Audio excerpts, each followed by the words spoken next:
Chapter 2. One-Eye.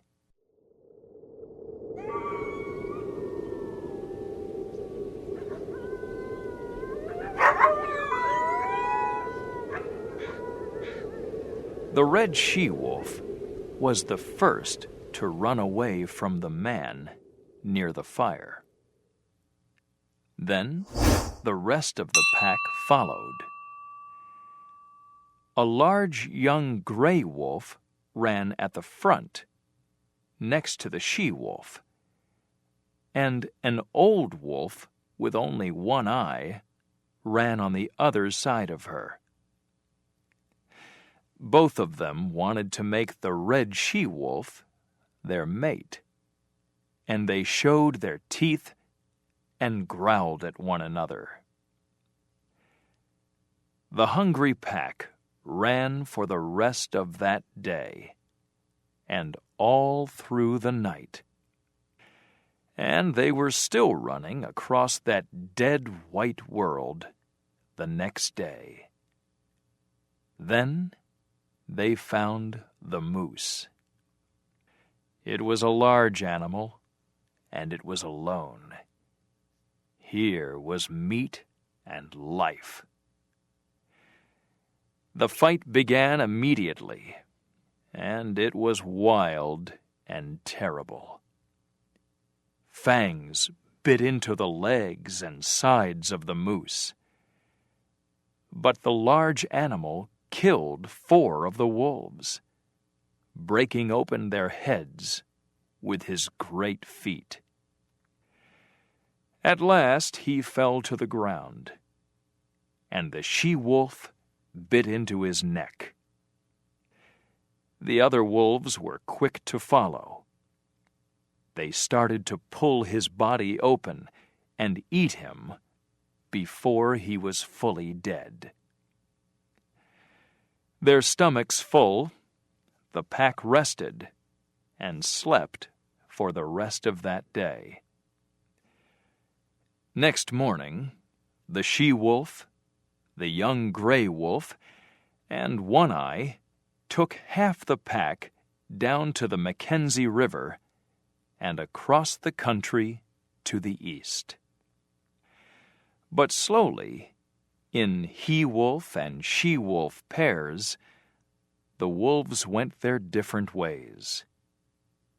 In the end, the red she-wolf was alone with the 2 wolves who wanted her. The fight happened soon after. It was fast and to the death. The younger wolf was stronger, but old One-Eye was cleverer, and he was soon the winner. The she-wolf sat and watched the fight. She was happy for One-Eye to be the father of her cubs. After that day, One-Eye and the red wolf ran side by side like good friends. They hunted and killed and ate their meat together. They traveled across country until they came back to the Mackenzie River again. When April came, the she-wolf looked for a place to have her cubs. She was getting very heavy and had to run slowly. Then she found a narrow cave. She looked round it carefully before sitting down to rest inside it. One-Eye looked in at her, and then lay across the front of the cave. He was tired, and he slept for a time. He was hungry, too, but his mate was too tired to hunt with him. So he went out under the warm April sun alone. He came back 8 hours later, hungrier than when he went out. He stopped outside the cave. Soft, strange sounds came from inside, and they were not the sounds of his mate.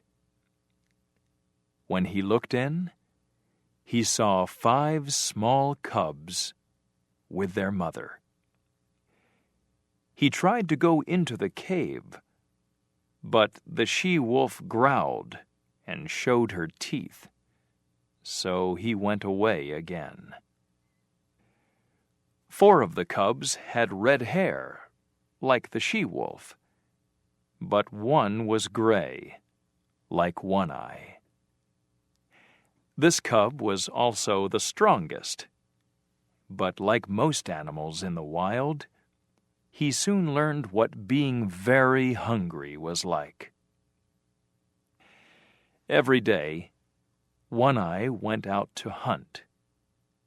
But there were no animals, and there was no meat for him to bring back to the cave. The cubs became weak and tired, and soon all they could do was sleep. Only the gray cub opened his eyes again. The other 4 died before One-Eye could find food. It was soon after this that the old wolf died fighting a lynx. Later, the she-wolf went hunting for meat, and she found old One-Eye's body near the lynx's cave. She did not go into the cave. The mother lynx was inside with her cubs, and was too dangerous to fight. One day, while the she-wolf was out hunting, the gray wolf cub went to the mouth of the cave. He looked out at the world for the first time. The light was very bright, but he saw the trees and the river. He saw the mountain and the sky above it.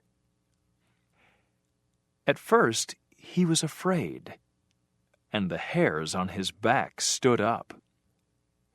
But nothing happened, and after a time, he moved outside, and immediately fell 1/2 meter down to the ground below. He hit his nose on the ground and cried out. Then he fell down a hill. Over and over he went, until at last he stopped.